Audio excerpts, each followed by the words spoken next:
அன்பு உறவுகளே, முகமூடி என்றும் முகங்கள் ஆகாது. கிராமத்தில் இருந்த கழுதை ஒன்று வழி மாறி அடர்ந்த காட்டிற்கு செல்கிறது. பல மிருகங்கள் பயந்து ஓடு கொண்டிருந்தன.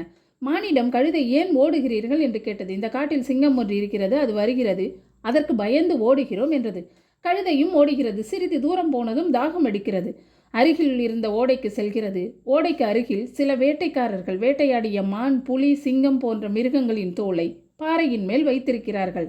சிங்கத்தின் தோலை எடுத்து தன் உடல் மீது போர்த்தி கொண்டு செல்கிறது. இதை பார்த்து எல்லா மிருகங்களும் பயப்படுகிறது. கழுதைக்கு கர்வம் தலைக்கேறியது.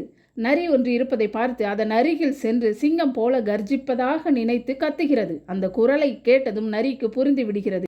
எல்லா மிருகங்களிடம் உண்மையை சொல்கிறது. எல்லாம் ஒன்று கூடி கழுதையிடம், நீ சிங்கம் போல வேஷம் போட்டாலும் சிங்கம் ஆக முடியாது என்று கேலி செய்கிறது. கழுதை வெட்கி தலை குனிகிறது. ஒவ்வொருவரின் தனித்தன்மைதான் அவருடைய அடையாளம் என்பதை நாம் எப்போதும் மறந்துவிடக்கூடாது.